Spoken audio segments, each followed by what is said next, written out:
Bueno, darle la bienvenida a todos, a todas, a los espectadores que se siguen sumando y nos acompañan el día de hoy en este evento. Y bueno, un especial saludo y agradecimiento también a quienes nos acompañan hoy en calidad de expositores, de panelistas. Tenemos el gusto de contar con Carmen Velarde, que es la jefa nacional del RENIEC del Perú, a Kelvin Aguirre, que es el presidente del Consejo Nacional Electoral de Honduras, que también nos acompaña, y tenemos también dos especialistas técnicos, Ruiz Santos, que es especialista en tecnología electoral, y Alberto West, que es observador técnico informático, también con una gran trayectoria en materia de observación técnica. Entiendo, Alberto, con algunas organizaciones internacionales, también ha estado acompañándonos en transparencia electoral.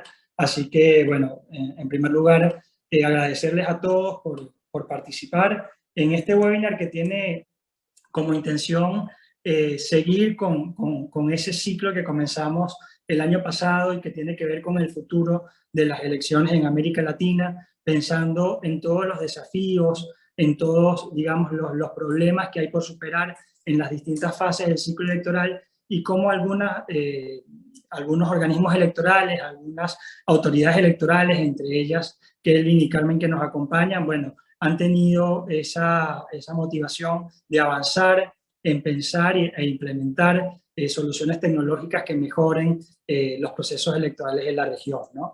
Antes de empezar oficialmente con el webinar, quiero darle la palabra a Leandro Querido, director ejecutivo de Transparencia Electoral, que también quiere dar unas breves palabras de inicio. Gracias, Jesús. Muy breve. Simplemente agradecerles a los panelistas, a las panelistas, al doctor Aguirre, a la doctora Velarde, a dos especialistas amigos, conocidos como Ruiz Santos y Alberto West. Agradecerles porque obviamente en el caso de Aguirre y Velarde representan dos autoridades electorales de la región muy importantes, el caso del RENIEC en Perú y el caso del CNE en Honduras. Así que muchas gracias por sumarse a estas actividades que organiza Transparencia Electoral y bueno, y obviamente hacer una mención al caso, ¿no? Digo, en definitiva, al tópico, al tema que nos toca abordar en el día de hoy, por eso estaremos muy atentos escuchándolos, y tiene que ver con un aspecto que es muy relevante a la hora de generar certidumbre y confianza en los procesos electorales. Esto tiene que ver con el registro electoral, ¿no? Es un aspecto muy sensible del proceso electoral. Cuando las cosas no se hacen bien, el problema del registro electoral o se torna bastante conflictivo y hemos advertido casos en la región en ese sentido. Por lo tanto, insistimos desde Transparencia Electoral y desde Demotec la importancia de incorporar tecnología en los procesos electorales y en el caso que vamos a abordar hoy, todo lo que tiene que ver con biometría, obviamente es un aspecto muy destacado y en ese sentido es importante también tomar la experiencia internacional. Creo que quizá en algún momento se menciona el caso Estonia, que ha sido un caso en ese sentido muy, muy importante. Así que bueno, agradecerles y los escuchamos atentamente y agradecerles también a los participantes que se han sumado a este evento, que por lo que veo son muchos. Así que gracias, Jesús, y gracias a todas y a todos. Gracias, Leandro. Bueno, nuevamente darle la bienvenida a los que se siguen sumando, a los espectadores, invitarlos a que escriban sus dudas, sus consultas, sus comentarios en el chat, y una vez que terminen las 4 exposiciones, les vamos a estar dando lugar, dando respuesta, pasándoselas a las y los expositores. Así que un gusto que nos acompañen. Leí varios mensajes de varios países de la región que nos acompañan. Antes de empezar, bueno, decir muy brevemente, el webinar que nos convoca hoy tiene que ver, como decía Leandro, con los registros electorales, la biometría y el futuro de la autentificación del elector en el sentido de las tecnologías que en los últimos años, en las últimas décadas se han ido implementando en América Latina, también con experiencias internacionales que seguro algunos de los técnicos nos van a poder referir. y cuáles son los desafíos también para las autoridades electorales a la hora de poder implementar estas soluciones que no solo dependen de la autoridad electoral, también tienen un paso previo por el legislativo, ¿no? Donde los partidos políticos obviamente tienen que discutir la idoneidad de estos mecanismos, de estas soluciones, también la capacidad para ser auditadas, ¿no? Y yo creo que, y también lo van a decir seguramente los expositores, en los últimos 20 años esta tecnología ha aumentado muchísimo, ya es muy usada, ¿no? Es muy común, ya lo usamos los temas de biometría en el mismo home banking, ¿no? En aplicaciones cotidianas, estamos ya habituados a dar nuestros datos biométricos para autentificar nuestra identidad, ¿no? En este caso lo llegamos a la perspectiva electoral y recordarle a los expositores que van a contar con un espacio de 10-12 minutos para hacer su exposición y posteriormente le vamos a dar el paso a las preguntas. Así que quisiera darle la bienvenida a Ruiz Santos, experto en tecnología electoral, y que nos va a estar hablando un poco sobre la tecnología de identificación biométrica y por qué esta se torna necesaria. Bienvenido, Ruiz.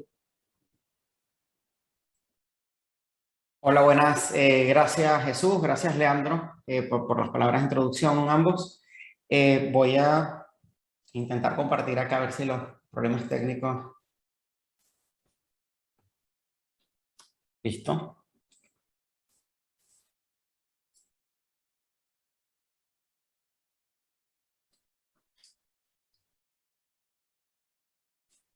Ok, Jesús. Perfecto, Roy, ahí lo vemos. Perfecto, listo.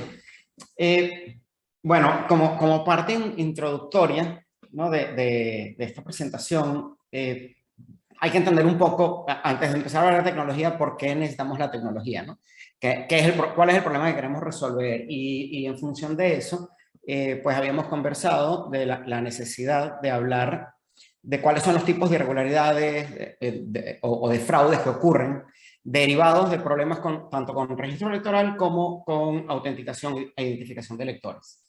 Lo que ocurre es que normalmente cuando escuchamos hablar de vulnerabilidades electorales o hasta de fraude electoral, la gente tiende a pensar un poco en problemas relacionados con el acto de votación en sí, el conteo, la totalización de resultados, y siempre con un tema de alguna malicia o alguna intencionalidad detrás de eso. Pero la realidad es que una elección es un proceso integral que incluye un montón de sistemas y un montón de tareas logísticas que empiezan incluso meses antes de la propia elección y donde puede haber vulnerabilidades en cualquier uno de esos pasos que pudieran ser explotadas intencionalmente o incluso dar lugar a accidentes o a situaciones fortuitas que presenten fallas. Y eso es justamente el tipo de cosas que queremos evitar. Hoy nos vamos a enfocar justamente en la parte, como ya hablamos en la introducción, de registro y autenticación de electores. Y aquí podemos hablar de dos grandes aspectos que pueden ocurrir, dos grandes tipos de irregularidades. Unas que tienen que ver con, digamos, problemas al por mayor, ¿no? Son problemas que normalmente requieren de que participe en la falla una institución o alguien dentro de una institución.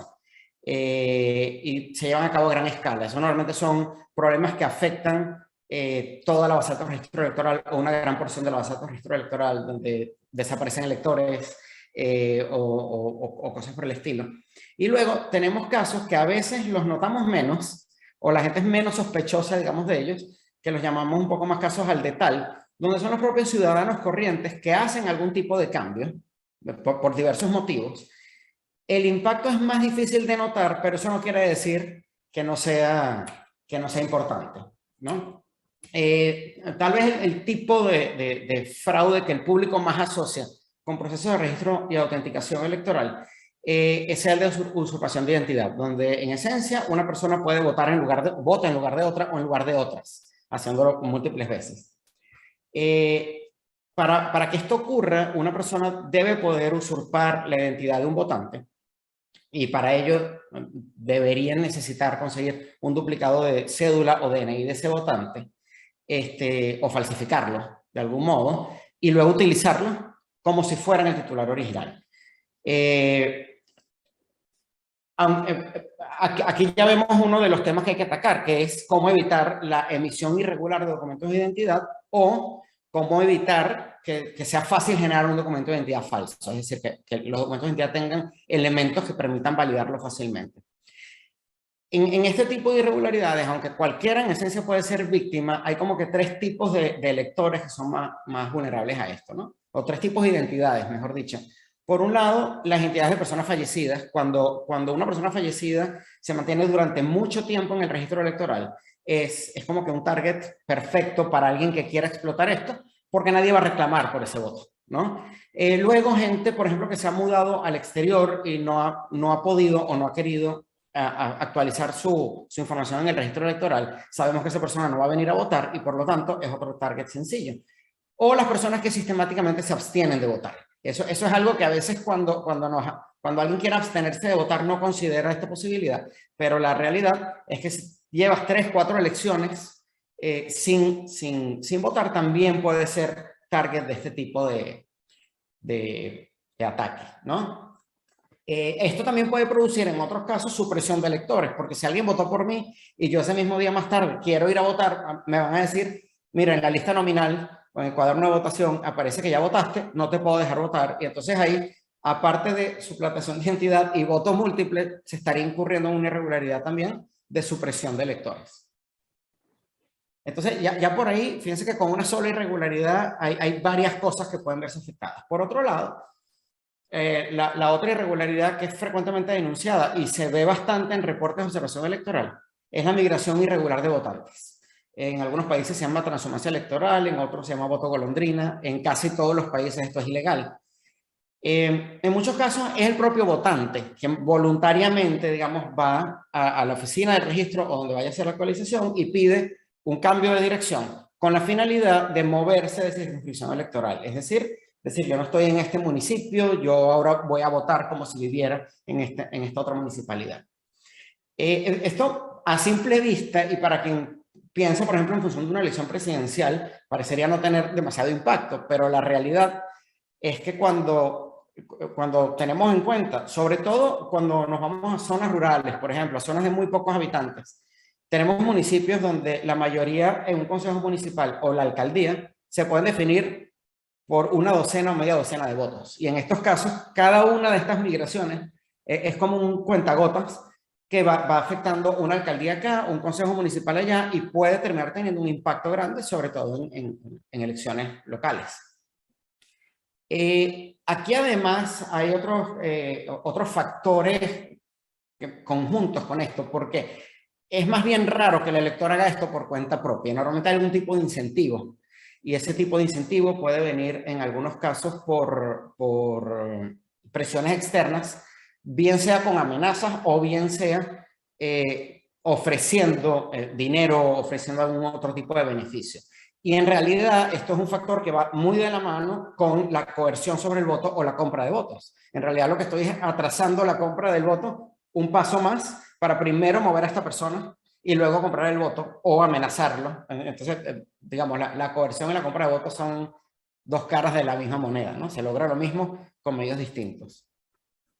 Luego también puede ocurrir que la falla o el ataque ocurra a nivel institucional, ocurra a nivel de la base de datos de registro electoral o el proceso de cuando se genera la lista nominal.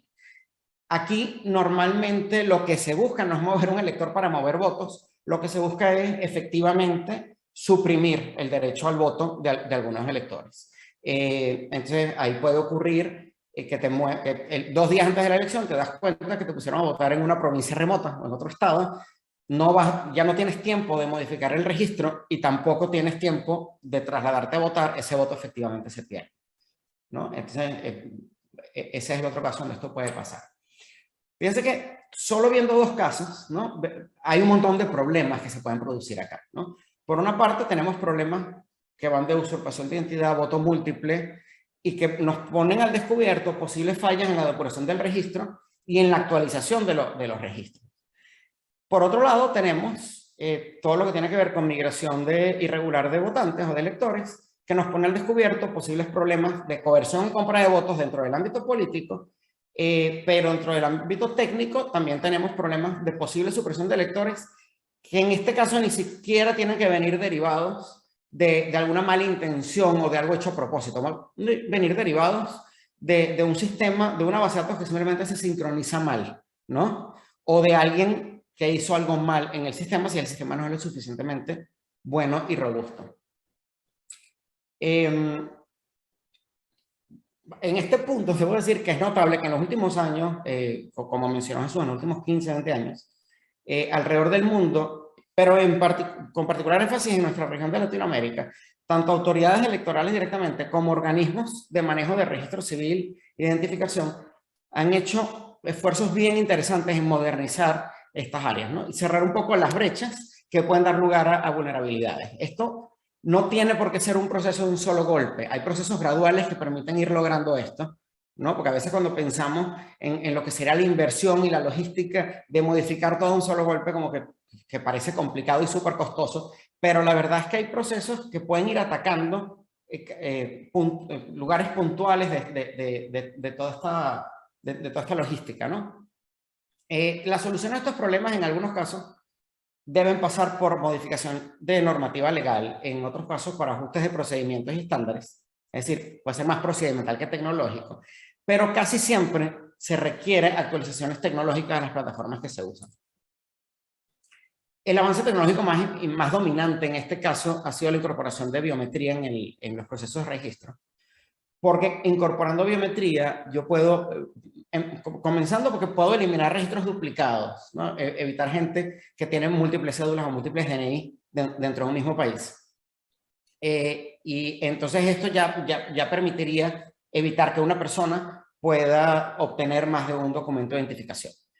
Esto involucra, obviamente, la recolección de huellas de todo el padrón electoral. Un proceso de depuración firme y total para luego comenzar, digamos que con una base de datos limpia, con nuevos registros o nuevas incorporaciones. El siguiente paso, digamos, es también la incorporación de biometría ya en el momento de la identificación o la autenticación del elector en el lugar de votación. Cuando la persona llega a la junta receptora de voto, a la mesa de votación, entrega su documento. Por un lado, que yo pueda verificar que ese documento no es falso, ¿no? Que sea fácilmente identificable. Y segundo, que yo pueda, por ejemplo, recoger la huella y decir, ok, sí, tú eres la persona que estás autorizada para votar aquí. Tú eres quien dice ser.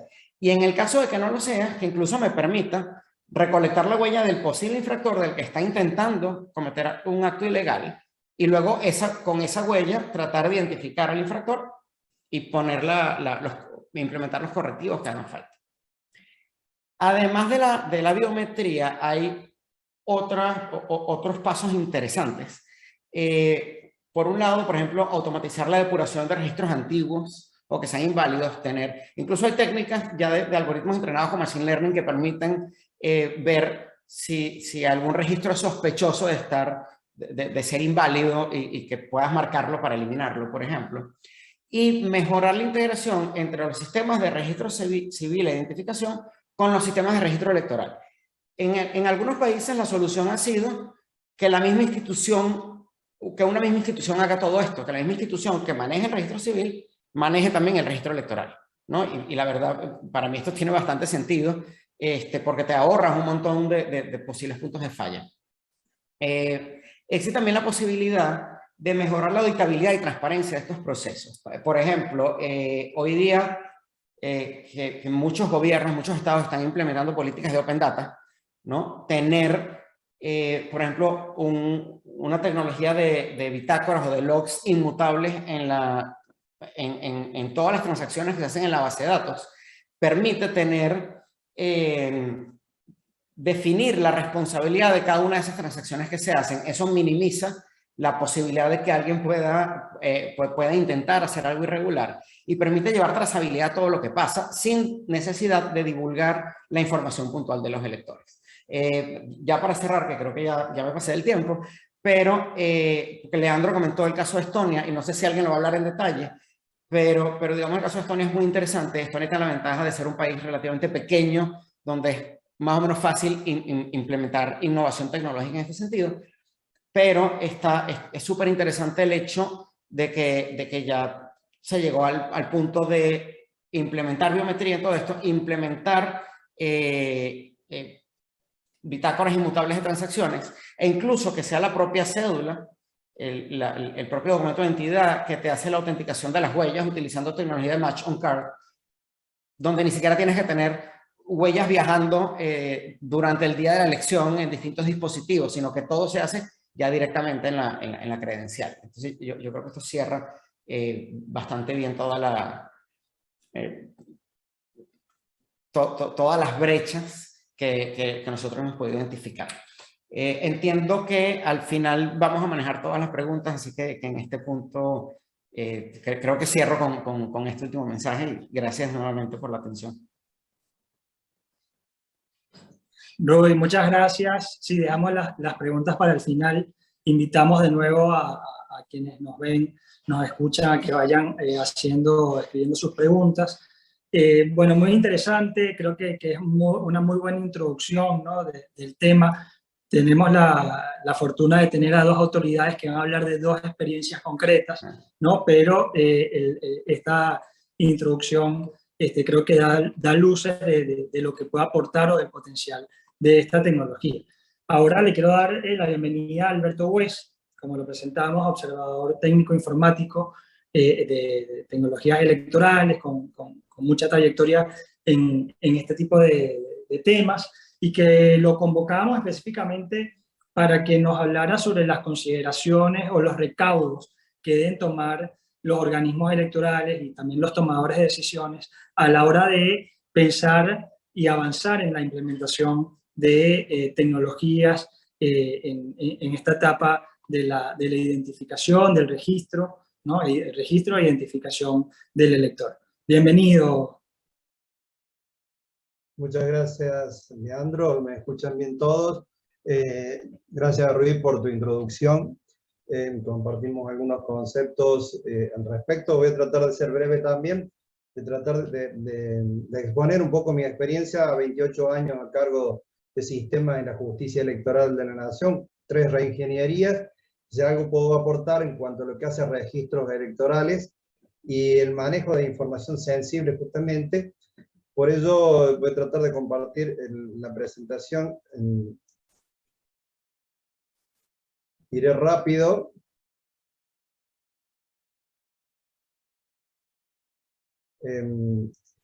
Bueno. A ver. Gracias, Alberto. Ahí la vemos perfecto. ¿Se ve? Bien. Trataré de hablar un poco de registros electorales, que es un poco el ámbito en el que me he desarrollado, y hablando de lo que es la introducción, lo que es biometría, como parte de la información.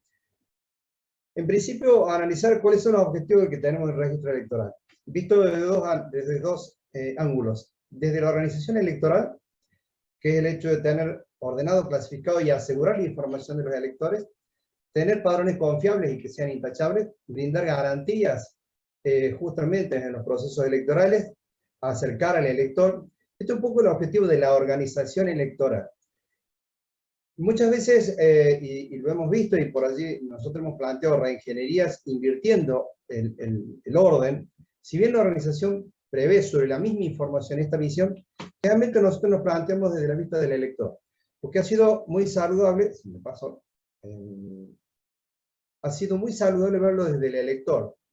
Bueno, reniego yo también con la tecnología. El tema es este: el elector, que está esperando de todo de la organización electoral. El elector está esperando precisamente un proceso confiable, garantías, y también está esperando de que el proceso sea algo ágil, algo sencillo, porque muchas veces, y creo que todos han de entender esto, el elector, cuando se encuentra con problemas, poco compromiso tiene en el mismo proceso electoral, y lo que se logra es justamente un rechazo a aportar, y comenzamos a analizar problemas que no son cuestiones solucionables de la tecnología, sino de una visión y de tratar de acercar al elector justamente a comprometerse. Esto tiene mucho que ver cuando por allí no desarrollamos buenos padrones y quizás nos mandamos a votar al elector lejos del lugar y generamos un inconveniente. Pasó también con lo que sucedió en Colombia, donde la gente hizo sus cambios, pero no fue impactado su cambio, tuvo que trasladarse o no lo hizo directamente. Entonces, este tipo de situaciones nos hicieron ver a nosotros en la reingeniería de que teníamos que ponernos desde el elector a analizar toda la problemática de los procesos electorales. Entonces, en este punto, y antes de entrar a ver cuál era la tecnología a aplicar, cambiar la visión y decir, bueno, si vamos a aplicar alguna solución, tengamos que tener en cuenta de que si somos muy restrictivos vamos a generar un problema, si somos muy abiertos vamos a generar otro problema. El problema entonces va a ser cómo analizar los problemas que tenemos y entonces las posibles soluciones, que quizás no tengan que ver con la tecnología, sino que sean metodológicos, de procedimientos, y estamos evitando el problema que saben que tenemos todos. Y como dice un viejo adagio, todos quieren el cambio, muchos no quieren cambiar. Entonces, esta situación tenemos que preverla como para no generar un impacto y un primer rechazo a la tecnología. Cosa que a veces sucede, aunque todos tengan tecnología en sus manos, a que le cambien ciertos moldes. Entonces, si estamos planteando irresponsabilidad o ignorancia de las autoridades, si estamos planteando un manejo indiscriminado de voluntades, si hay falta de formación, si hay mala fe, si hay suplantación de identidad, quizás otros me planteen que las soluciones pueden ser, bueno, pues bien, ¿para qué ponemos tecnología? Seleccionamos gente idónea y responsable. Controlemos que los fiscales de todas las agrupaciones participen. Capacitemos e integrar en forma calificada a las autoridades y generemos participación ciudadana. Todavía no hemos hablado de tecnología, estamos hablando de metodologías, estamos hablando de quizás cambiar ciertas cosas sin aplicar tecnología. Soy muy prudente en esto. Nosotros cuando tuvimos que desarrollar una reingeniería, nosotros analizamos primero los problemas que tuvimos, y muchos los resolvimos sin llegar e innovar tecnológicamente. Entonces, por allí, el consejo sigue. Pues entonces, ¿qué es lo que pretendemos? Identificar o autenticar. Si vamos al caso, nos van a plantear la identificación. Si una persona, si el presidente de mesa, la autoridad de mesa, es alguien confiable y verifica mediante las fotos, si lo tenemos en el padrón, si tenemos una huella, y si tenemos una firma manuscrita previamente en el padrón, tenemos medios de identificar a esa persona, obviamente teniendo en cuenta la buena fe de la autoridad o el presidente de mesa. Pues si pretendemos autenticación y acá usar un doble factor, entonces trabajar, como decía recién Rui, teniendo una cédula que sea confiable, que sea desarrollada con una tecnología que incorpore información para ser cotejada luego con un aparato biométrico, del tipo que sea, si queremos avanzar, si queremos usar una nueva tecnología que es el Touch for Finger, que sería el de los 4 dedos, que sería un touchless que no necesita contacto, si queremos seguir con la huella, si queremos utilizar biometría vascular, es un debate para después. Estamos hablando de una propuesta de tecnología de biometría, complementada con una identificación personal que, y un poco siguiendo la línea que dijo Rui, es importante trabajar mancomunadamente con quien identifica a la persona, homologar, porque esto nos pasó, la primera situación que sucedió en la Argentina fue esa, el Registro Nacional de las Personas, que es quien genera la información, no pasaba toda la información de reconocimiento a lo que es la justicia electoral. Entonces hubo un trabajo mancomunado de homologar información y de que la información que desde venía del registro pudiera trasladarse y contar con ella, ya sea con una base de datos propia o con servicios que accedemos y podemos verificar el servicio que nos brinda el registro de las personas. Entonces, siguiendo con esto, y ya en biometría, ver un buen equilibrio, lo que hablaba recién. Si nos vamos a plantear de ser muy exigentes, reducimos el universo y vamos a tener problemas. Si queremos exigir que cotejemos todas las huellas y si no cotejamos todas, no sería validado, vamos a tener problemas. Si queremos decir, no, bueno, cualquiera de las huellas, y bueno, podemos ampliar el universo y dejar libre que decían, no, bueno, no me tomo la huella, entonces no, pase, porque no le puedo impedir el voto. Entonces, este balance es un desafío muy grande, y es un desafío de estudio. ¿Qué pretendemos con los beneficios? Impedir suplantación, brindar transparencia, evitar el manejo deliberado por parte, como hablaba recién Rui, esto sucede en todos lados, intimidar la mala fe de los actores, que mala fe existe, o intenciones políticas. ¿Cuáles son los riesgos? No ser totalmente universal. ser tan restrictivos que no seamos hasta ni siquiera inclusivos. Me tocó ser testigo justamente de una persona discapacitada, los problemas que tuvo para registrarse biométricamente. Y no solo el problema de no poder registrarse, sino la incomodidad generada justamente a estas personas que me parece que deberían atenderse, precisamente para no dejar de ser inclusivos. Y un costo-beneficio que no sea razonable.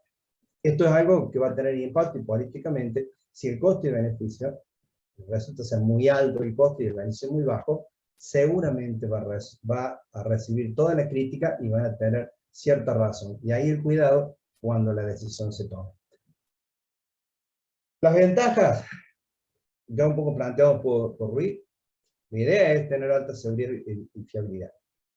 Que haya experiencia del usuario. La primera contra que tenemos es que el usuario participante muchas veces genera algún impedimento para no ayudar, no colaborar. Pues bien, es brindar práctica, es instruir, es difundir.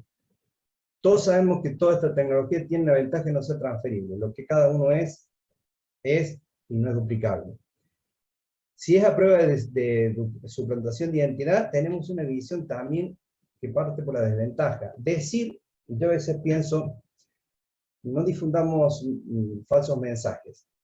Decir y asegurar de que no pueden hackearla, de que nadie, es una cosa que no sería cierta. Decir que no, los datos no son privados y acá, para ambos doctores, el tema de la situación de datos sensibles. Hoy la biometría está caratulada como datos sensibles. Hoy la biometría, según estudios, puede determinar en cierta etnia, cierta procedencia, lo cual pasa a ser un dato sensible. Entonces, es una cuestión también a estudiar y a analizar hasta dónde queremos llegar, porque podemos tener el primer impedimento, antes de tener la solución, ya tener la imposibilidad de poder aplicarlo. Entonces, esto merece un estudio y luego lo digo. ¿Puede haber positivos falsos o algunas imprecisiones? Sí, puede ser. Yo creo que en todo esto, y cuando tenemos que aplicar tecnología, lo mejor es difundir, es ser transparente, es aceptar justamente las desventajas existentes y saber qué es lo que se pretende, qué va a ser lo bueno y cuáles son los beneficios y cuáles son las posibles desventajas. Lo más claro posible que seamos va a ser mucho mejor aceptado por todo el electorado, especialmente por la sociedad y especialmente por aquellos que han tenido intereses fundados para que no se aplique. ¿Cuáles son las premisas? Esto un poco en coincidencia con Ryu, que tiene el reconocimiento biométrico, que tiene permanencia, o sea, no cambia con el tiempo, o lo hace muy lentamente, de acuerdo a la huella. La unicidad. La posibilidad de que haya dos personas con la misma huella es muy pequeña. Estos son beneficios. La universalidad. Que cualquier persona debe poseer esa característica. Todos la tenemos. O sea, la forma, lo que somos, todos lo tenemos. Ya sea en la huella, en las venas, es algo que portamos. Y la cuantificación, que pueda ser medible, que pueda ser medida en forma cuantitativa. Esas son las grandes características y privilegios que tiene el reconocimiento biométrico, y es sobre lo cual hay que hacer hincapié cuando se propone una solución de este tipo. Lo que hablaba recién Ruiz, y es más que importante, ¿de qué manera nosotros vamos a almacenar la información? Si lo hacemos dentro de la misma organización, definir protocolos internos bien claros de la manera que se va a asegurar esa información, cómo se va a capturar, cómo se va a resguardar.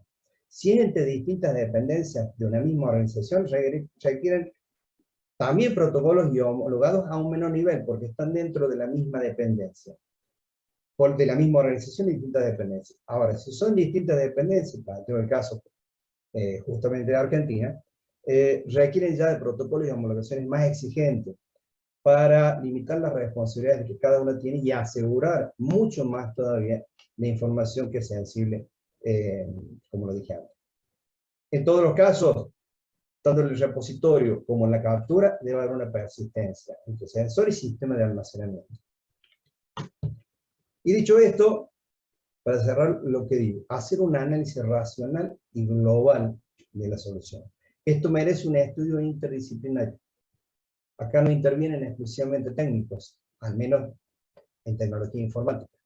tiene que haber, como dijo Ryu, una revisión normativa, particularmente el tema de los casos sensibles, el tema de jurisprudencia, porque se aplica muchas veces jurisprudencia en contra de la biometría en casos laborales y quizás en casos electorales no. No vaya a ser que esta cuestión choque y genere algún tipo de inconveniente que después pueda hacer un planteo que vaya en contra de la solución. Hacer un análisis de la tecnología. No se puede tomar tecnología necesaria, tiene que ser madura, probada y probada por la misma institución. A veces los papers no alcanzan. Hay que probarlo y lo sabe, por eso te ríes, Luis, porque el paper no alcanza. Al menos yo lo quiero ver, yo lo quiero probar. No me sirve el paper. Hay que hacer pruebas. Hay que hacer un diseño de la implementación. No es una cuestión de decir, la solución, esta es la solución. No, no. Hay que diseñar esa implementación. Hay que hacerla gradual, lo planteaba recién Luis. Hay que ver su escalabilidad. Podemos llegar al 100% y si no predefinirlo. ¿Hasta dónde vamos a llegar con esta solución? De esta manera sabemos cuál es el alcance que tenemos y después no recibimos los reclamos, pero ustedes, hay que ser claro, digamos hasta acá, podemos hasta acá. Hay que medir el impacto social. ¿Qué vamos a generar cuando anunciemos o cuando apliquemos esta tecnología? ¿Por qué? Porque puede generar un rechazo inmediato, puede generar una aceptación, y en esa medida está el éxito justamente de la aplicación de la tecnología. La universalidad tiene que ser aplicable a todos. Muchas veces se generan ciertos inconvenientes porque dicen, bueno, las ciudades grandes tienen mayor posibilidad y accesibilidad para poder aplicar este tipo de cosas. ¿Y qué hacemos en una ciudad que es distante, o en un lugar lejano, o en un lugar remoto, donde no accede? Hay que plantear esas cuestiones también y tenerlas muy en cuenta. Y obviamente la difusión. Mientras más transparentes seamos en la difusión y en la solución, mejor nos van a comprender. Cuando yo digo, y cuando más se comprenda, más se acepta, más se confía, es más transparente. Los casos de estudio, por decir, los que son de la región, Argentina con un bajo porcentaje en los sectores limítrofes y con una situación particular, que era el tema del paso de frontera de ciertas personas que no vivían en la Argentina, pero tenían documento en la Argentina, solamente aplicaron en él. Es muy bajo el alcance que ha tenido. Colombia lo viene haciendo, hoy en las últimas elecciones llegó al 18% del total de mesa, es un proyecto escalonado e incremental. Y Brasil, que un poco el ejemplo en la región de mayor, está proyectado a nivel a un 100%, lo que pasa es que se detuvo con la pandemia en el 2019, está hoy en el 78,08% del electorado de todo el país. La situación que plantear es así, es identificar, lo que no podemos es con esto decir a quien que no se identifique biométricamente no puede votar. Está por encima el derecho a votar que el de identificarse. Traté de ser muy breve, a veces muy rápido, traté de evocar mi experiencia, más que todo el tema de reingeniería. Nosotros tuvimos que redefinir nuestro sistema aplicando esta noción de decir, bueno, es el elector, sus estados, sus propiedades, y en función de él, ver el proceso electoral y de qué manera optimizar. Eso logró que hubiera mayor participación, al menos del electoral. No sé en el momento de votar, pero hubo una ida y vuelta en cuanto a trámite, se integraron con trámite, pudieron acceder a ellos y seguir sus propios trámites cuando pudieron ver por dentro toda la información que de ellos se contenía. Gracias, Alberto. Bueno, yo digo, la solución ha de surgir como un resultado. No es una iniciativa, se construye y se consolida. Eso es todo. Muchas gracias. Un placer estar con todos ustedes, de verdad. muchas gracias, Alberto. Bueno, muy completo.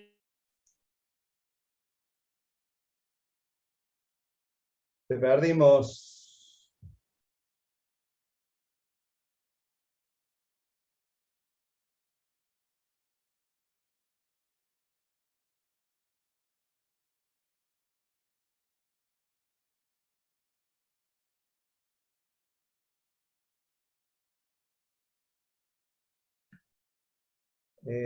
Yo no los escucho. No, vamos a esperar un momentito que regresa Jesús. ¿Tú me Creo que hay un escuchas? problema de conexión. Rui también. El único que se perdió fue Jesús. Bueno. Sí, se nos salió Jesús. Vamos a esperarlo.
Alberto, ¿me escuchas allí?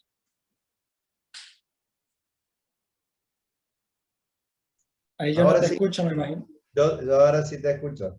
No era Bueno, yo me pongo sin cámara y en un evento sobre tecnología les comento que aquí en la oficina al parecer se cayó el internet, pero seguimos. Avísame si se me escucha bien allí, y damos continuidad al evento. Bueno, cerraba Alberto diciéndote que era muy importante que retomaras estas experiencias regionales, ¿no? De implementación de tecnología en la fase de identificación biométrica. El caso de Brasil es emblemático porque, bueno, como tú dices, ya va casi a un 80% de un padrón electoral de los más grandes de la región, ¿no? De América Latina, junto con México. Y ha supuesto un gran desafío, es un trabajo que se ha hecho a muy largo plazo, incorporando tecnología tanto en la emisión del voto como en la identificación del elector desde la década de los 90, y seguramente es un lugar a donde ver cuando el resto de países de la región pues tratan de innovar, ¿no? Y de identificar cuáles son esos puntos en los que se puede mejorar el proceso electoral, ¿no? Ahora quiero darle la bienvenida, en primer lugar agradecerle a Carmen Velarde, jefa nacional del RENIEC, por acompañarnos el día de hoy. Perú va de cara a un proceso electoral, a las elecciones regionales, a celebrarse en octubre de este año, si no me equivoco, en la misma fecha que las de Brasil, y ha tenido una campaña muy importante para actualizar el padrón electoral. Pero no se queda solo en eso, ¿no? Está la campaña del padrón Lo Hacemos Todos, que seguramente Carmen nos va a hablar un poco de eso, pero además hay que reivindicar el trabajo del RENIEC no solo como un ente de registro civil, sino también con, digamos, las innovaciones que tiene en materia de verificación domiciliaria y georreferenciación, ¿no? Algo muy importante a la hora de armar el padrón electoral, ¿no? Así que, sin más, Carmen, te agradezco nuevamente por tu participación y bienvenida, te escuchamos con atención. Muchísimas gracias, Jesús. Un saludo cordial a todos.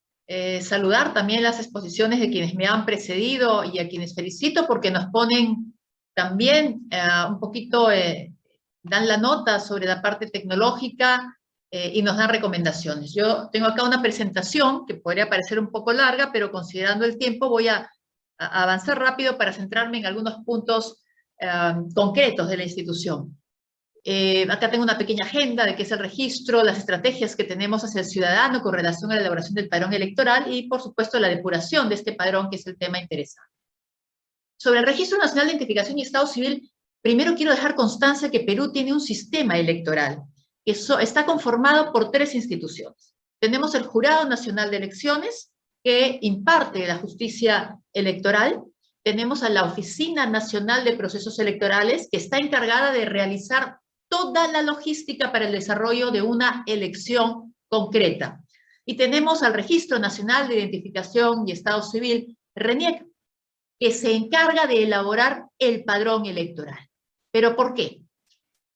tenemos que definir que RENIEC tiene todas las funciones identificatorias para el Perú. Número 1, tiene a su cargo los registros civiles, lo que nos permite tener entonces la información desde las actas de nacimiento, las actas de matrimonio, como también las actas de defunción.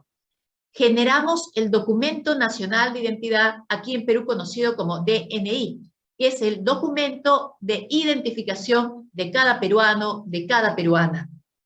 Por lo tanto, tenemos también una base de datos de la información de todos los ciudadanos con DNI. Esta gran base de datos se llama Registro Único de Identificación de Personas Naturales, conocido por sus siglas como RUIPIN. Paralelamente, usando toda esa información, generamos el padrón electoral para cada una de las elecciones, padrón que se cierra un año antes, de acuerdo a ley, aquí en Perú. Un año antes de las elecciones, bien decías tú, Jesús, nosotros tenemos ya elecciones próximas, elecciones regionales y municipales para el día 2 de octubre. Perú es toda una nación, se divide en departamentos o regiones, se divide luego en provincias, en distritos, y aquí estamos generando más bien una cuarta ubicación geográfica que tiene que ver con los centros poblados, comunidades nativas. Pero también hemos generado un DNI electrónico, un documento nacional de identidad que cuenta con un chip que permite al ciudadano una firma digital para cualquier tipo de documento y que ayuda a que pueda mejor autenticarse ante los servicios del Estado. Nosotros colocamos entonces certificados digitales en ese chip para que todo peruano tenga una firma digital. También nos solicita la ley que realicemos vínculos de parentesco para casos en los cuales haya, por ejemplo, temas de tráficos de influencias, determinados temas de lucha contra la corrupción. Así que el Ministerio Público, la Fiscalía de la Nación, la Contraloría General de la República nos solicitan muchas veces conocer quiénes son parientes. También brindamos servicios digitales para el acceso a nuestros servicios y productos. Y entonces, con este marco, nuestra población identificada, si corremos este registro único de identificación de personas naturales, el RUIPIN, ahorita alcanza a 36 millones de peruanos, casi 1 millón viviendo en el extranjero, y las estadísticas nos dicen que el 98.9% es la población identificada en el Perú. Aún nos queda un reto de un 1.1% por identificar. Por supuesto, cuando escuchaba a mis colegas que me antecedían, enfocarse en la biometría decía es muy interesante, pero hay que tener en cuenta cuál es el contexto de cada país y que vivimos todavía una transición hacia lo digital en América Latina y por lo tanto que hay personas que van a poder utilizar bien las tecnologías, pero otras que van a preferir todavía una atención presencial. No sé si decir que vamos a trabajar en un contexto híbrido todavía. Entonces tenemos centros de atención en distintos puntos del país para que los ciudadanos puedan hacer su trámite de obtención de documento de identificación, el DNI, como también alguna renovación. Acá el DNI dura 8 años. Luego hay que renovarlo, pero de repente deseo rectificar un dato, me cambio de domicilio, entonces voy y rectifico el dato del domicilio. Para eso nosotros, al tener toda la información de los ciudadanos, algo que recogemos para nuestra base de datos, para el registro único de identificación de personas naturales, es la captura de la imagen. Tenemos una captura en vivo. Antes traía cada ciudadano su foto pasaporte, ahora se la tomamos en el registro único de identificación y Estado Civil. RENIEC le toma la fotografía para poder tener una fotografía con buen peso para la comparación posterior del reconocimiento facial. Recogemos también la década dactilar, escaneamos la huella de los 10 dedos también, y por supuesto la firma se hace en un pad para recogerla y que vaya como imagen, y ya no un escaneo de la imagen, sino que es algo que va directo al sistema. Es decir, que tenemos entonces ya todas estas imágenes con buenos píxeles para poder hacer comparaciones. Con eso, RENIEC creó un aplicativo que se llama el App DNI Biofacial.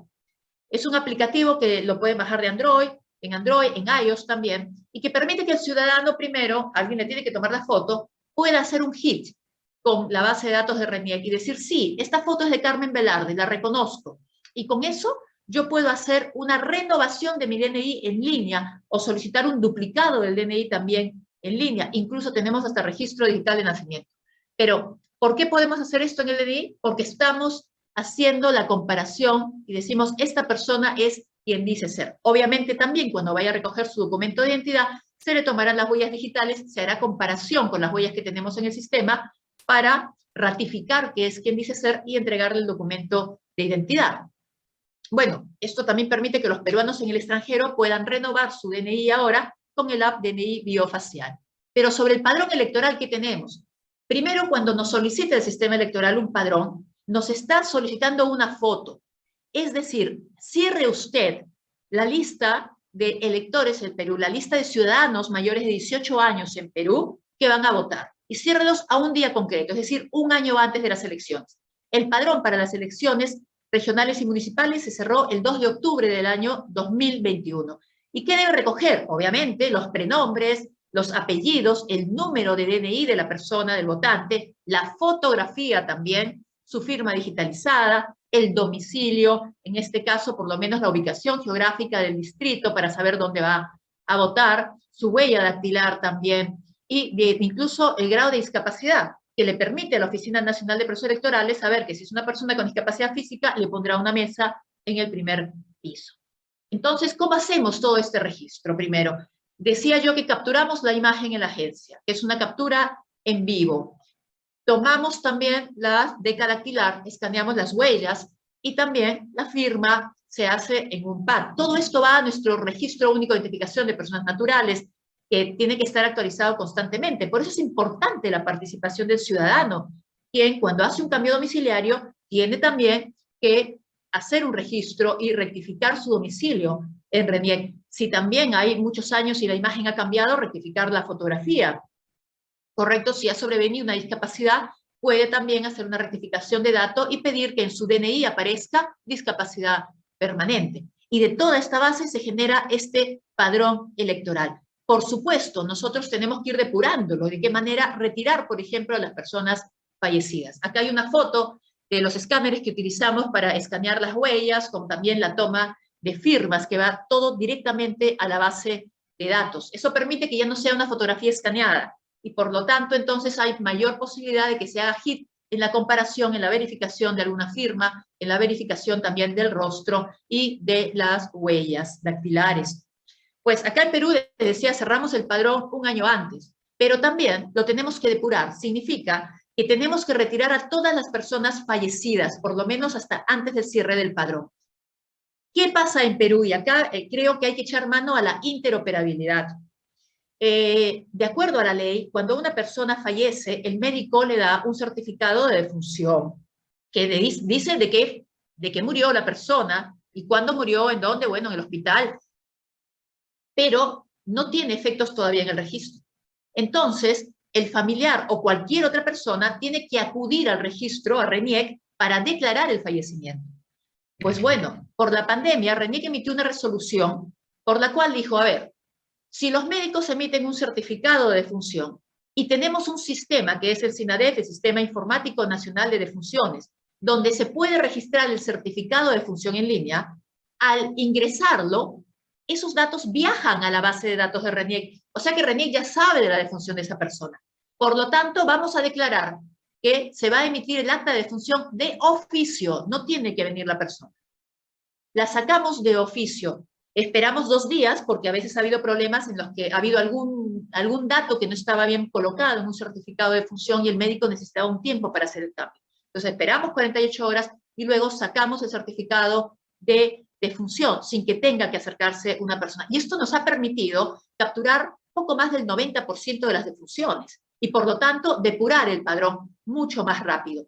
Incluso ahora el padrón se cierra un año antes y ya no podemos mover nada, pero mensualmente, ya por una ley, le estamos haciendo llegar a la Oficina Nacional de Procesos Electorales la relación de las personas fallecidas. Oiga, mire, estas son las personas fallecidas durante este último mes, para que ellos tomen las medidas y decidan de qué manera alertar a los miembros de mesa, o si ponen una F de fallecido al costado de la impresión del padrón electoral. Bueno, será una decisión de ellos, pero se hace saber cuántos fallecidos hay. Hace poco entregamos una lista de poco más de 17.000 fallecidos. Bueno, este padrón se publica también 5 días.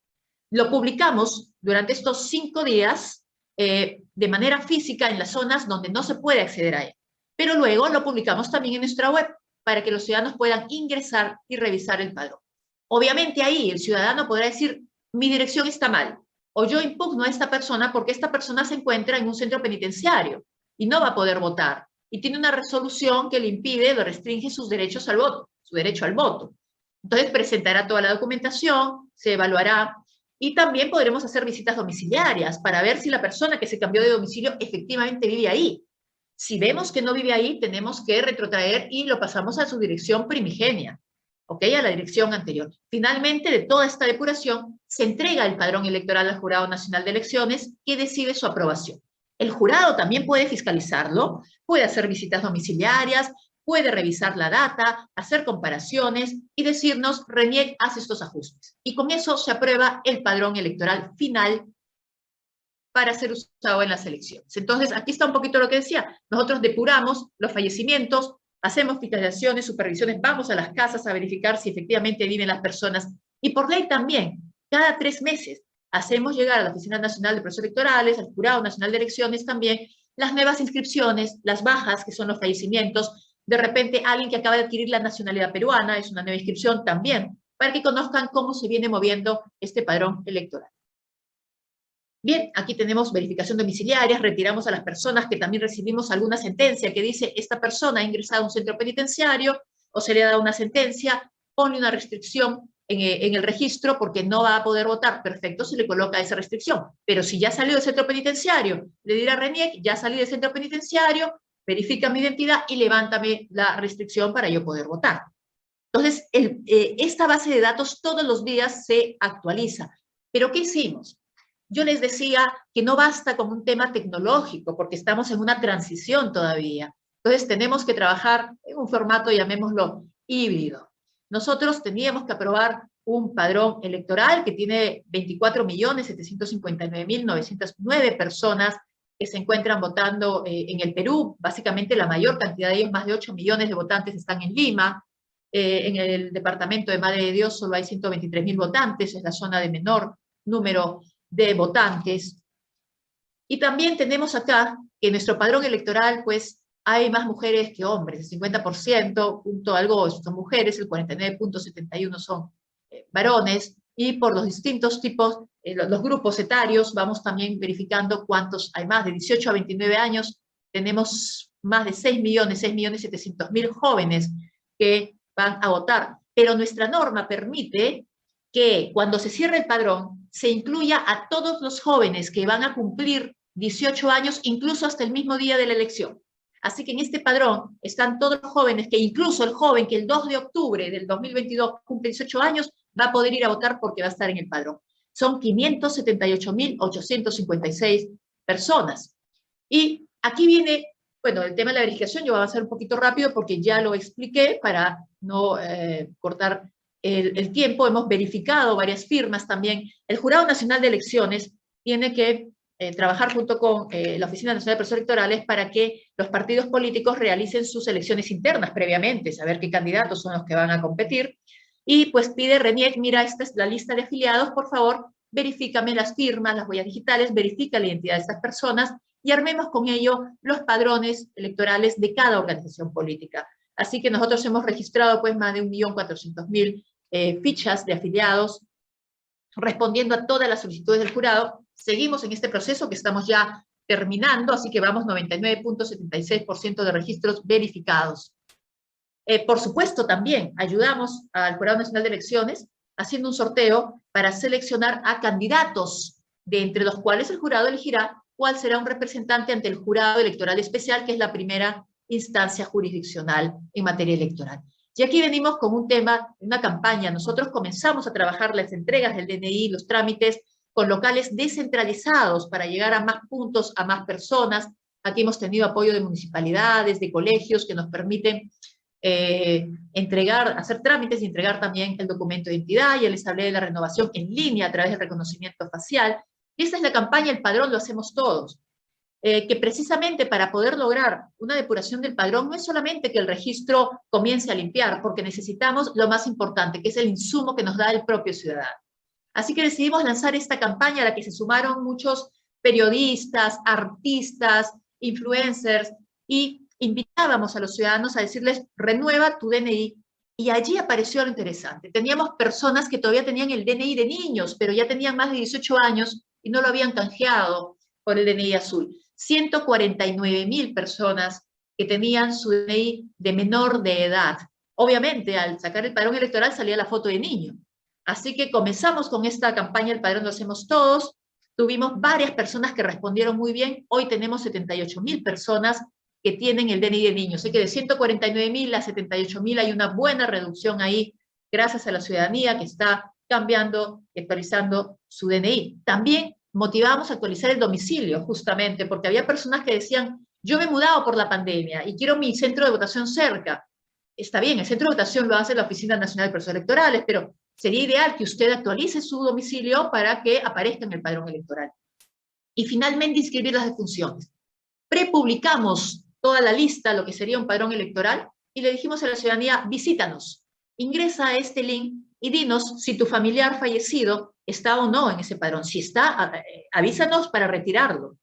Y si no está, es que estamos haciendo una buena depuración. Tuvimos más de 150.000 visitas también. Muchas personas se sumaron también a hacer la difusión de esta campaña. Aquí vemos algunos artistas, entrevistas que tuvimos también en medios de comunicación. Más de 80.000 visitas, les comentaba yo, al padrón electoral, con personas que nos daban información para depurarlo mejor. Y así es como hemos ido depurando este padrón. Yo voy a avanzar un poquito rápido. Aquí están las verificaciones domiciliares que les comentaba.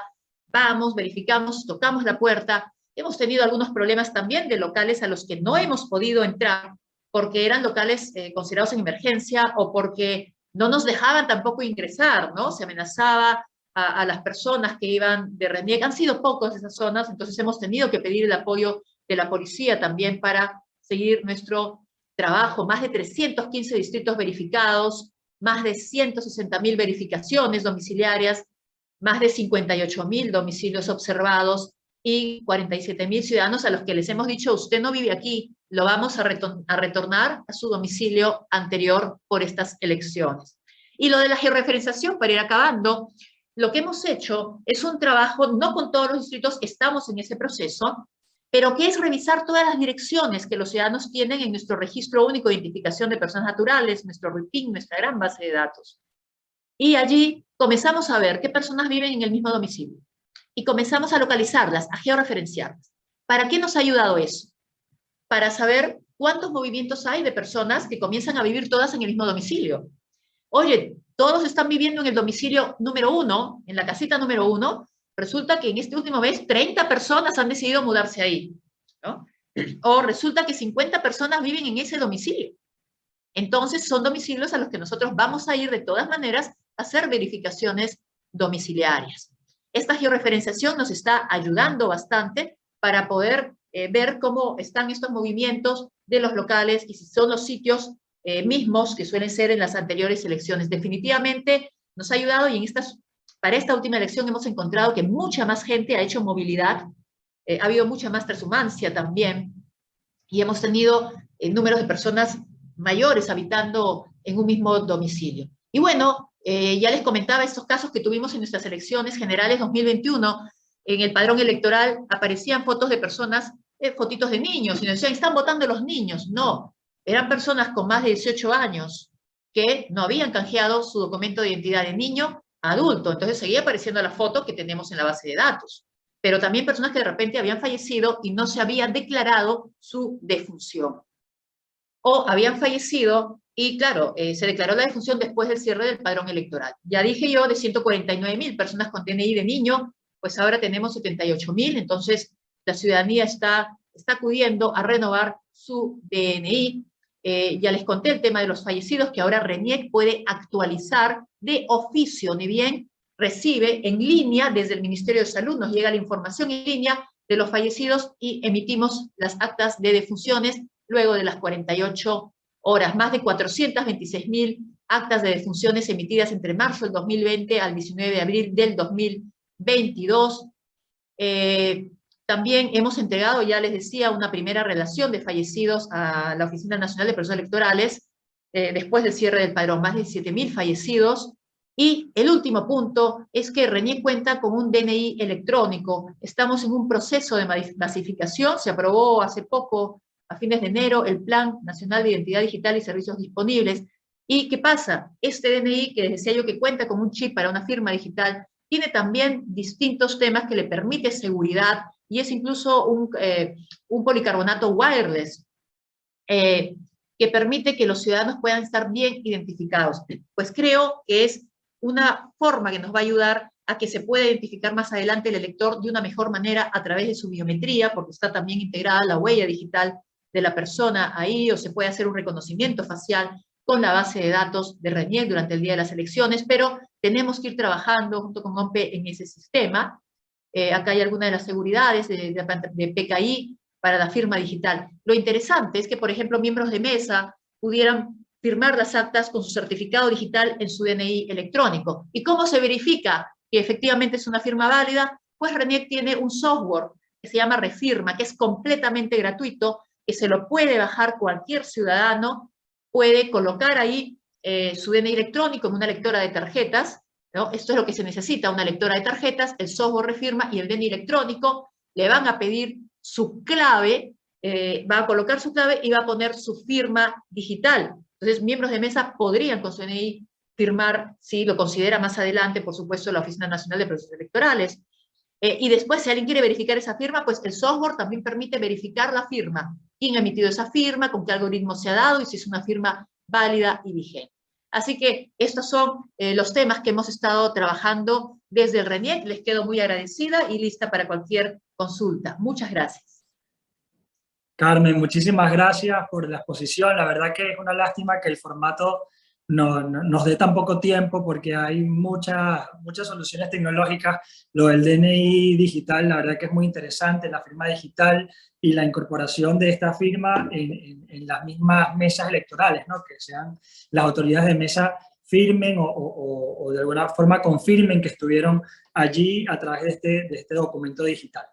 Los invito a todos, a todas, quienes nos están viendo, a que hagan las preguntas vía chat. Veo que hay varias personas con la mano levantada, pero al ser tantos, va a ser mejor que hagan las preguntas vía chat, por escrito, y al final de la exposición les damos lugar. Por último, quiero darle la bienvenida a Kelvin Aguirre, presidente del Consejo Nacional Electoral de Honduras, que bueno, ha estado durante toda esta hora escuchándonos las distintas experiencias de América Latina, y yo creo que Kelvin, como autoridad de Honduras, tiene mucho para aportar en muy poco tiempo seguramente, pero el Consejo Nacional Electoral afrontó un proceso electoral recientemente, en noviembre de 2021, que venía de otro, digamos, su precedente era en 2017, donde hubo muchos comentarios, muchas sugerencias por parte de distintas organizaciones, como por ejemplo la Organización de Estados Americanos, la OEA, en distintos temas relativos al proceso electoral y específicamente en lo que tiene que ver con el registro de electores y la identificación de los electores. Y allí hubo un trabajo muy profundo, Kelvin seguramente nos va a explicar mejor, que incluso involucró una reingeniería institucional, ¿no? A nivel de lo que eran los organismos electorales, pero también un trabajo interinstitucional donde el Consejo Nacional Electoral con el Registro Nacional de las Personas trabajaron muy de cerca para digamos, solucionar todos los problemas que habían sido identificados en el proceso electoral anterior, y la verdad que cuando uno lo ve en retrospectiva, se hizo todo en un tiempo récord, ¿no? Ya para el proceso electoral del año pasado se habían implementado distintas soluciones, se había depurado el padrón y se había implementado incluso un nuevo sistema de identificación. Así que sin otra cosa que agregar, Kelvin, te damos la bienvenida. Muchas gracias. Buenas tardes a todas y todos. Para el Consejo Nacional Electoral es un honor estar en este webinar, el cual yo represento como presidente, el órgano rector de los procesos de elecciones. Así que agradecerte, Jesús, agradecer también a Leandro Querido, y de igual forma destacar las presentaciones que me antecedieron de Carmen, de Ruiz, de Alberto, que son elementos que a nosotros nos aportan mucho en estos espacios para que podamos tener esos insumos cualitativos, cuantitativos, para implementar todas unas buenas prácticas en los procesos de elecciones, porque sabemos que las democracias de nuestros países son perfectibles. De seguro, como bien mencionaba Jesús, y te agradezco ese preámbulo, muchas de las presentes conocen la historia de Honduras en cuanto a elecciones. pero por las que no la conocen, creo que es importante una palabra que imperaba sobre los procesos de elecciones hasta el año 2017, en el cual hace énfasis, que es la desconfianza. Veníamos de ese proceso de elecciones que, como bien indicaba Jesús, el informe de la Misión de Observación Electoral de la OEA establecía que había sido un proceso de elecciones de baja calidad electoral, recomendaba su repetición, un proceso donde lamentablemente hubo incidentes de violencia graves, donde hubo fallecidos, pérdidas de vidas humanas valiosas que lamentablemente se dieron por la crisis postelectoral de ese año 2017. No obstante, esta desconfianza, que era un lastre, nosotros lo vimos como una oportunidad, como país, como Consejo Nacional Electoral, como el órgano rector de los procesos, y vimos el vaso medio lleno. Y les adelanto que tuvimos resultados muy positivos en este proceso de elecciones que acabamos de vivir. Te agradezco por poner la presentación. Ahí Honduras inició esta tarea con un nuevo modelo político electoral que se debe gracias a una reforma constitucional donde se crea, similar al Perú, lo que es el Consejo Nacional Electoral.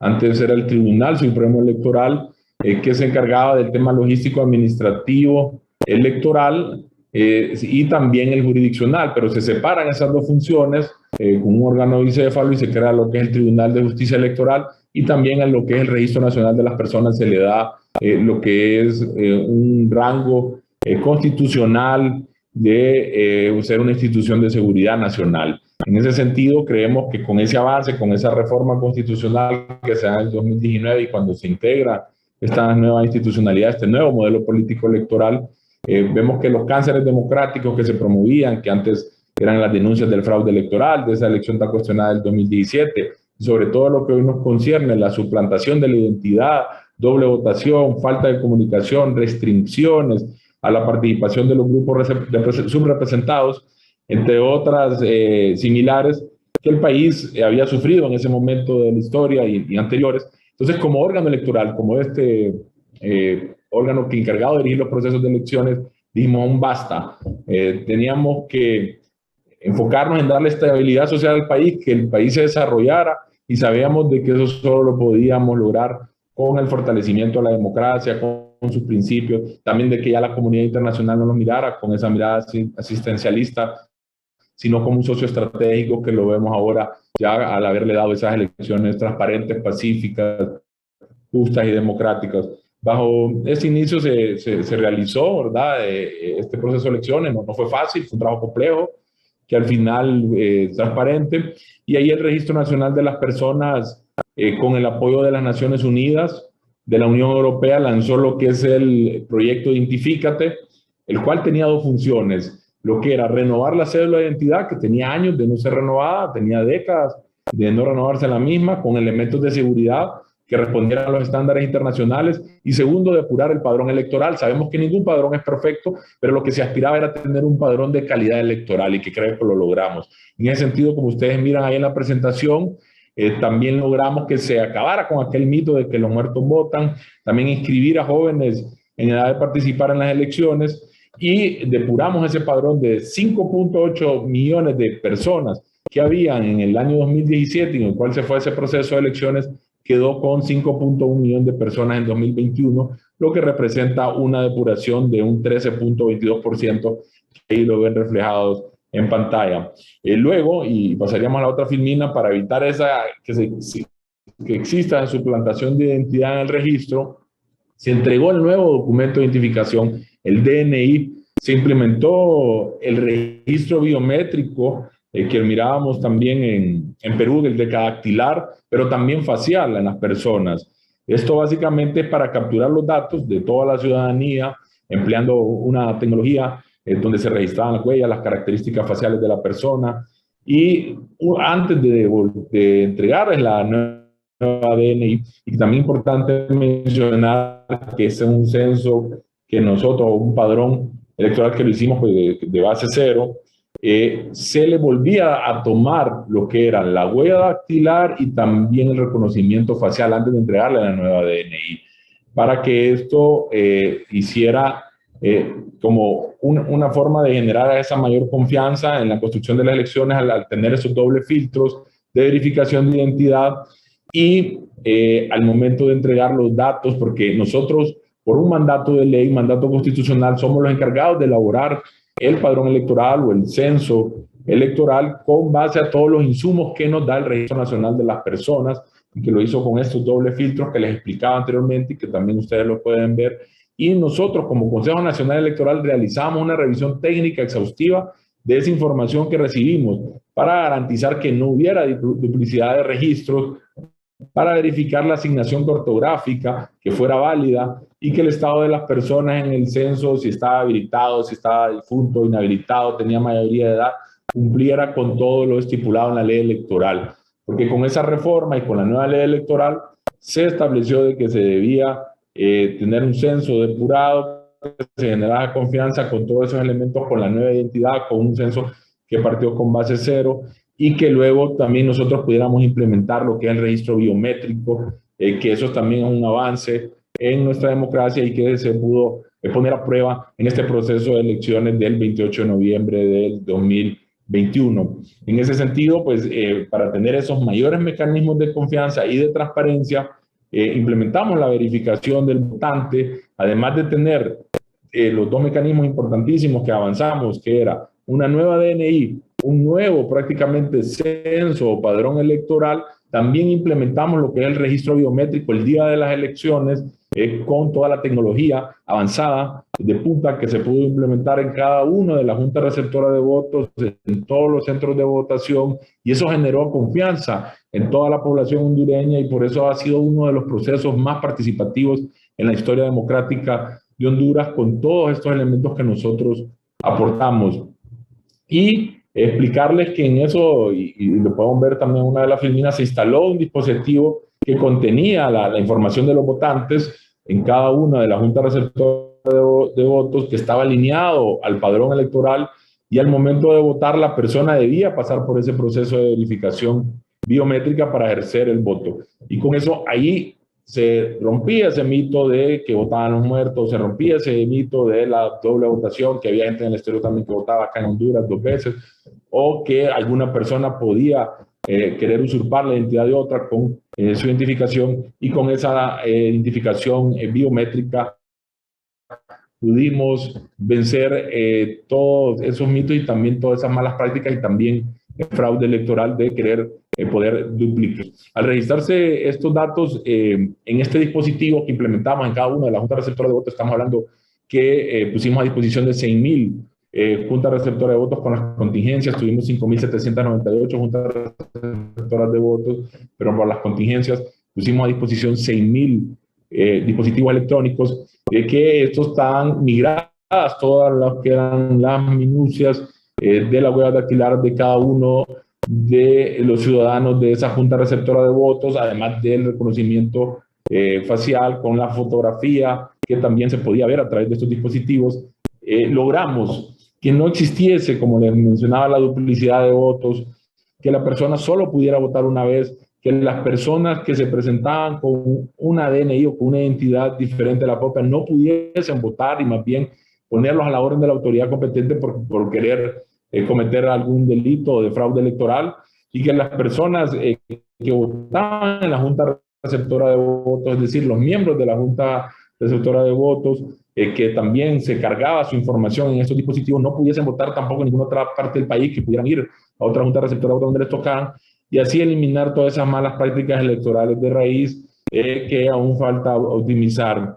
Ahí tenemos ya una de las últimas filminas, que al inicio se transmitió el 70% de estos dispositivos, las estadísticas, y al final de la jornada electoral solo se pudo transmitir el 42% por razones operativas. Ese es uno de los desafíos que tenemos por delante, de que se pueda mejorar la transmisión de todos los datos, porque a nosotros como Consejo Nacional Electoral esta información no funcionaba, porque íbamos viendo la participación de cada uno de los hondureños en el proceso de elecciones. Mirábamos que en la mañana fue donde mayor afluencia hubo, luego en la tarde que se fue disminuyendo, y eso es una información valiosa y un avance que se tuvo para poder fortalecer los procesos de elecciones, para generar la confianza, y logramos también superar varios escollos. Y uno de los más importantes también, que fue aparejado a lo que fue la identificación biométrica, fue la transmisión de resultados preliminares que por primera vez pudimos, como Consejo Nacional Electoral, después de muchos años y varias décadas, dar los resultados preliminares con la transmisión que hicimos a la hora que establecía la ley, de 3 horas de cerradas las urnas. Se realizó esa entrega de resultados, generamos esa confianza, dimos certidumbre a la población, y eso es gracias a la tecnología que se pudo implementar, y logramos reducir esa desconfianza. Pero lo más importante es que evitamos manifestaciones violentas, eliminamos la violencia electoral. También se vetó la posibilidad de que se autoproclamaran ganadores en las elecciones a los candidatos. Es decir, ganamos paz, tranquilidad, confianza en la población, que al grado tal que incluso nosotros hicimos una encuesta en enero de una firma independiente y nos ha dicho que hemos recuperado la confianza en la población en aproximadamente el 84%, que ya vuelve a confiar en la institucionalidad electoral, y es algo que nosotros pues debemos mantener y cuidar. En ese sentido, ya para ir concluyendo, yo si me tocara mencionar, y que ahí lo pueden después con la presentación compartir, mencionar un factor clave, y que creo que también lo mencionan otros colegas de organismos electorales, como la Junta Central Electoral de República Dominicana, su presidente Ramón Jaques, que es el tema de la integridad.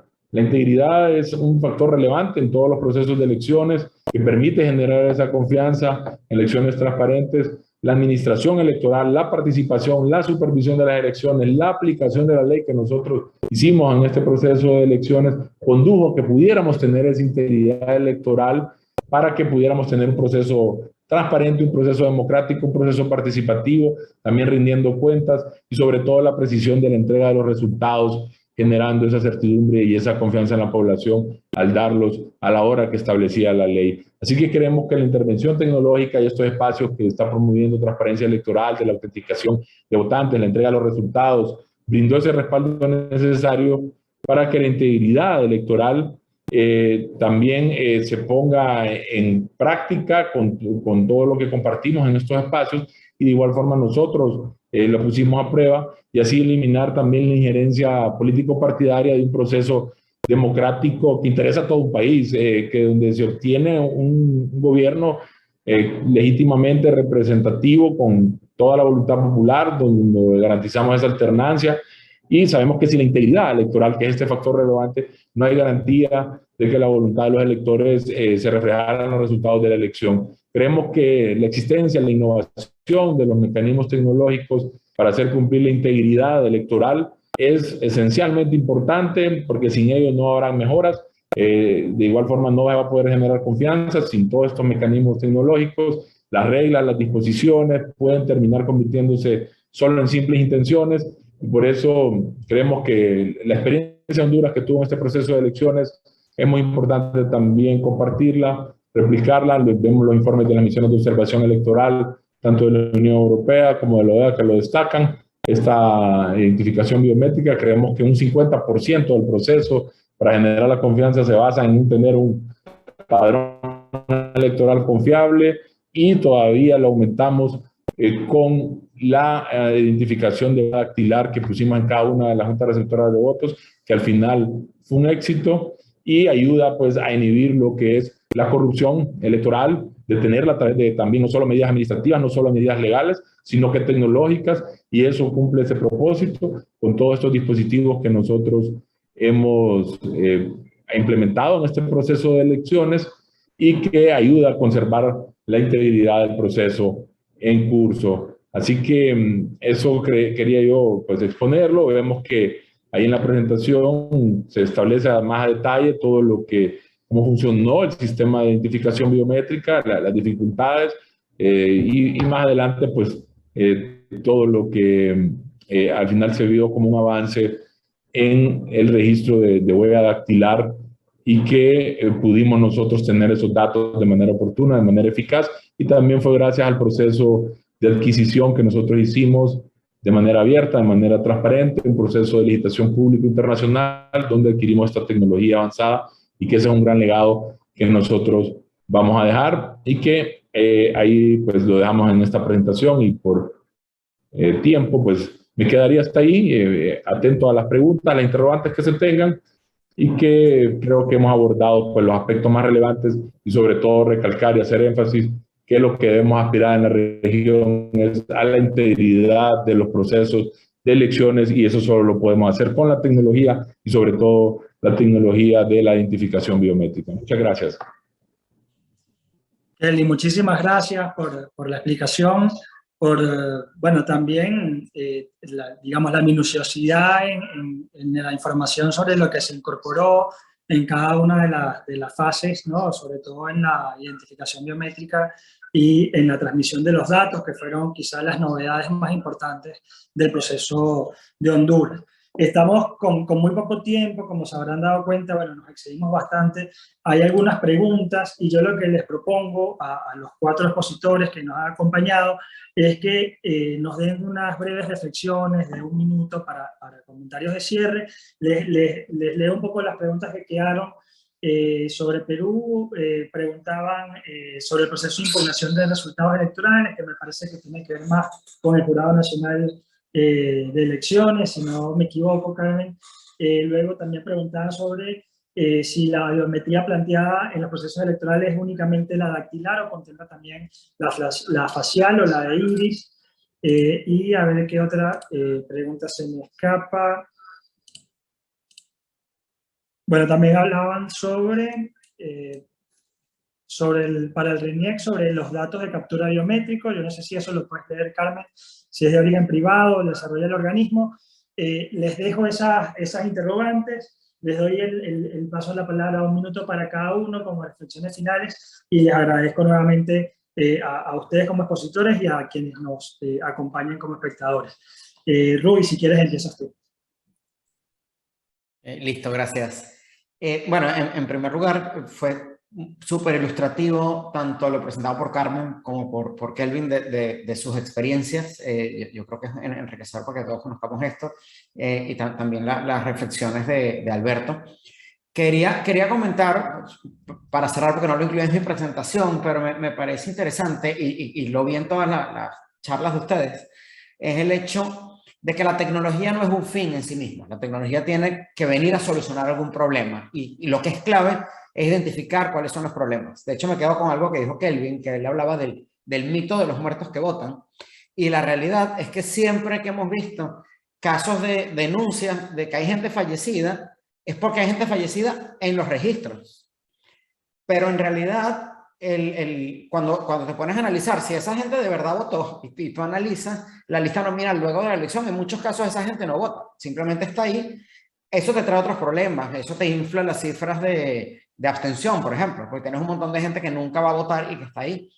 Pero a lo mejor esa no debe ser la prioridad. O sea, si tú lo que quieres es evitar irregularidades, tal vez la prioridad pudiera ser ir por otro lado. Entonces, a veces se busca, o la gente es muy fan de decir, hay que meter tecnología por el hecho de meter tecnología. Y la realidad es que lo fundamental, y me alegro mucho de lo que vimos en las experiencias que están haciendo, porque de verdad se nota un trabajo interesante de identificación de problemas, de priorización correcta de los problemas, y de luego atacarlos con las soluciones tecnológicas adecuadas. En algunos casos va por agregarle biometría al registro que ya tienes, en otros casos va por, mira, necesito rehacer el registro desde cero, porque va a ser hasta más costoso arreglar el que ya tengo. Entonces, yo creo que el mensaje final es ese. Yo soy súper partidario de la tecnología y trabajé 16 años haciendo tecnología para elecciones, pero yo creo que es súper importante tener claro que la tecnología es un medio para resolver problemas y no un fin en sí mismo. Bueno, gracias. Gracias, Ruy, gracias por acompañarnos. Alberto. Bueno, coincido totalmente, lo hemos planteado. Si bien somos tecnológicos, coincidimos en el sentido de que somos fervientes promotores de la tecnología como única solución. Creo que hay cuestiones metodológicas, hay cuestiones también de rediseño de la información de los registros electorales. Hay que mejorar estos registros electorales, hay que depurarlo, hay que implementar sistemas de control, tanto de auditoría, de trazabilidad de los datos, como para poder garantizar que la información que tenemos registrada es confiable. Porque después esa información, más allá que la tiene el organismo electoral, se expone. Y en el momento que se expone, se corren los riesgos cuando la información no se encuentra como debe encontrarse, como la tiene que encontrar el elector. Hay gente con ojo muy fino para ver errores muy pequeños y después dimensionarlos a una escala mucho mayor. Bueno, coincidimos, hay que revisar permanentemente qué problemas tenemos y cuáles son las soluciones. Quizá la tecnología no sea la primera solución, sino lo metodológico y lo procedural. Entonces, todo les agradezco, todo ha sido exquisita la reunión. Esperemos volver a encontrarnos y seguir aportando. Puedo decirles, después de 35 años de trabajar en elecciones y de hacer sistemas, hay muchas cosas que pudiésemos encontrar y grandes anécdotas que nos deja la historia electoral. Un saludo a todos y un placer compartir con ustedes. Gracias, Alberto. Bueno, Carmen, te damos la palabra. Gracias, Jesús. Un saludo a todos. Excelentes exposiciones. Gracias por las preguntas. Respondiéndolas rápidamente, efectivamente, cualquier tema de impugnación de las elecciones se hace en Perú ante el Jurado Nacional de Elecciones, que es la alta autoridad electoral. Sobre el tema de las capturas, nosotros trabajamos ahorita con biometría, básicamente. Tenemos servicios en línea que están conectados, por ejemplo, con empresas de telecomunicaciones, porque ellos pueden hacer contratos biométricos, donde la persona firma o suscribe con su huella digital. Entonces, a través de estos servicios en línea, esta interoperabilidad, se puede determinar la identidad de la persona. Básicamente se usa la biometría, pero yo, como lo comenté, en el aplicativo de DNI Biofacial, lo utilizamos para que con reconocimiento facial se pueda renovar el DNI, sacar un duplicado e incluso acceder a un registro digital de nacimientos. Para las mamás que han dado a luz y no pueden ir a RENIEC, pueden registrar a su niño en línea con este reconocimiento facial. Hacia un futuro sí trabajamos el tema del iris, pero es hacia un mediano plazo todavía, porque hay obviamente que trabajar todo un proceso de cómo tomar estas capturas, tenerlas registradas y por supuesto que toda la población, pues tener el registro de toda la población. Ya mencioné que estamos en 36 millones de peruanos y los desarrollos son propios. RENIEC desarrolla sus propios aplicativos y sus propias herramientas. Y veía yo también una pregunta de Janet, y le agradezco. Ella decía, ¿qué pasa si me olvido la clave de mi DNI electrónico? Entonces no voy a poder firmar digitalmente. No hay problema. RENIEC tiene un procedimiento también, es un pago muy pequeño que se hace para que se le pueda renovar una clave. Tiene que acudir a una agencia para que le recarguen ese certificado con la nueva clave que el propio ciudadano la coloca. Y además, durante las elecciones, nosotros atendemos los mismos días de las elecciones. No importa, atendemos prácticamente sábados, domingos, el mismo día de la elección, por si algún ciudadano tiene un problema, una necesidad. Si fuera un miembro de mesa, por ejemplo, que lo requiere en ese momento, nosotros coordinamos para poder atenderlo también ese mismo día lo más pronto. Muchas gracias a todos. Muchas gracias, Carmen, y bueno, mucho éxito con el proceso electoral que se avecine. Y Kelvin, unas conclusiones o reflexiones finales.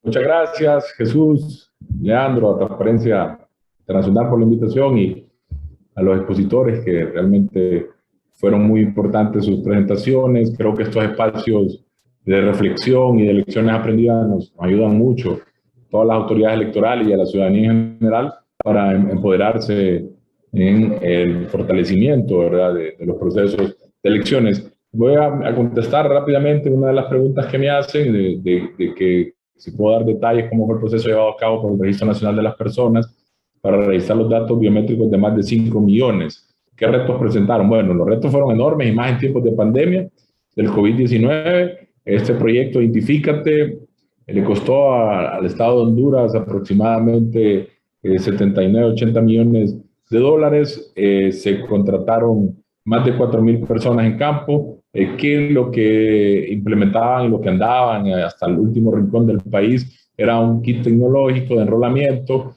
donde estaba conformado pues, por una cámara, por lo que era el lector de huellas, y también incluso tenían hasta generadores de energía. Se instalaban estas brigadas en las escuelas de cada uno de los municipios, y también se anunciaba a la población, y esto se hizo pues prácticamente como por 2 años, y se lograron entregar antes del proceso de elecciones 4.8 millones de nuevas identidades, y se pudieron enrolar 5.4 millones de ciudadanos, y esto pues es permanente, y pues generó esa confianza, y más con el enorme desafío de haber elaborado prácticamente un censo con base cero. Y bueno, para concluir esto, pues creo que la tecnología, como se ha mencionado, creo en este webinar, es importante, pero para la confianza ciudadana, pero más allá creo que es la integridad, como mencionaba, tanto de los funcionarios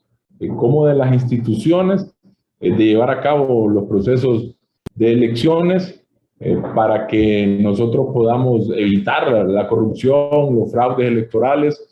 Pasa más por la integridad, lógicamente, de los ciudadanos, también obviamente de las autoridades electorales y de toda la institucionalidad. Así que, bueno, agradecer la invitación e invitar pues, a que sigamos atentos, siempre saludar esa labor de transparencia electoral para que podamos siempre estar pendientes de todo el desarrollo democrático en Honduras y también en toda la región de nuestros hermanos países. Así que un saludo y muchas gracias.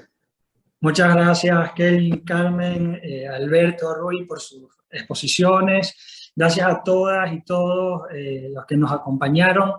Muchas personas de organismos electorales nacionales y subnacionales de América Latina, de asociaciones civiles. Les comento que este webinar va a estar disponible seguramente el día de mañana en YouTube, lo vamos a estar compartiendo, así que posteriormente a todos los que se hayan inscrito les vamos a estar enviando la gacetilla y los videos. Muchas gracias nuevamente por participar y nos vemos en la próxima ocasión. Saludos. Nos vemos, hasta pronto. Saludos.